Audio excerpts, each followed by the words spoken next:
The relentless march of technology dictates that 2026 is upon us, bringing with it not just another year but the inevitable specter of the Canon R7 Mark II, a looming mirrorless camera review topic that forces a crucial introspection for every existing Canon R7 owner. Will the original R7, that powerful, compact, APS-C performance beast, become instantly obsolete, relegated to the digital junk drawer, or does it still command a significant, unassailable value proposition for the modern YouTube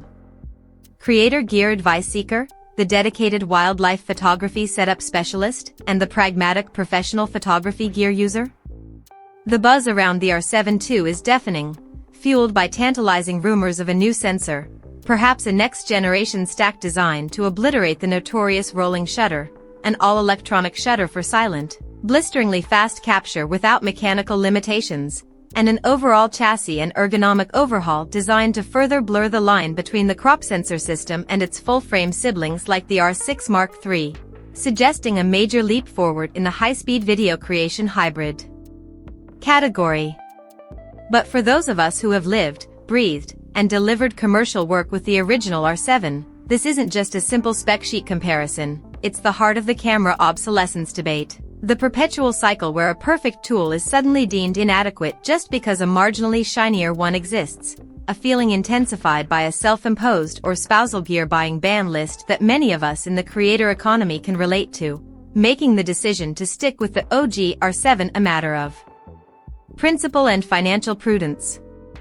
My own journey with this camera started in a place of deep skepticism. I was stubbornly clinging to my full-frame EOS R, pushing its meager 5 frames per second past sanity for intense action like high-octane motorsports and dusty drag racing events, treating it like the wrong tool for the job simply because of an affinity for full-frame glass. But the moment I transitioned to the R7, the difference was immediately, unequivocally transformative, feeling like strapping a turbocharger to my creative workflow with a jump to 15 frames per second mechanical and the adrenaline-pumping 30 frames per second electronic, a literal game-changer for capturing decisive moments in sports photography settings. Yes, the initial electronic shutter experience with fast-moving subjects was a jarring descent into Jello-on-wheels territory, a textbook example of poor readout speed causing distortion, but a little technical mastery and a firmware update, which is a huge factor in firmware updates' impact on camera longevity, made the issue manageable, allowing me to conquer the toughest motion blur challenges, proving that understanding a camera's limitations and adapting your technique is ultimately more valuable than chasing a fleeting theoretical spec advantage.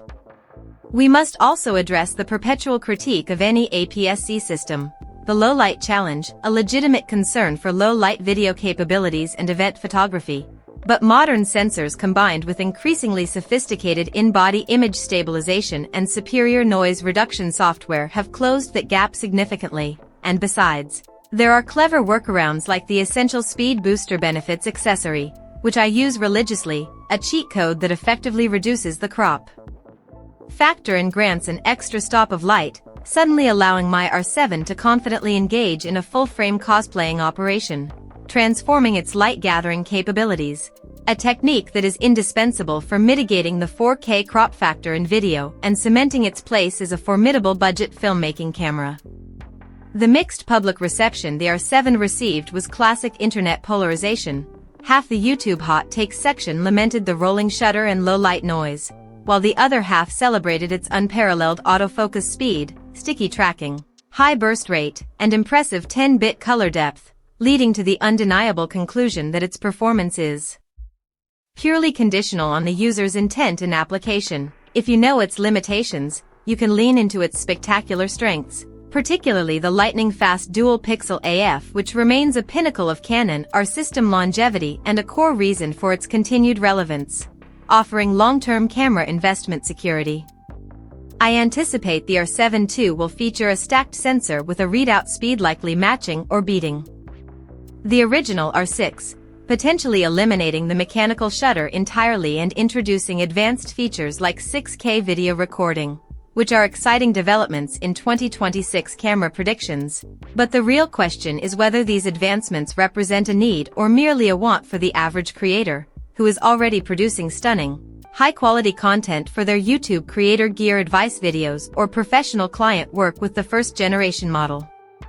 Ultimately, the Canon R7 versus R7 II speculation boils down to a fundamental photography philosophy. The original R7 wasn't just a camera, it was a teacher, forcing a crucial self-correction in technique, demanding problem-solving, and requiring adaptation to its quirks, skills that are worth infinitely more than the simple convenience of a faster processor or cleaner high ISO file, ensuring that the original R7 still has vast amounts of life left, with an autofocus system that's still ridiculously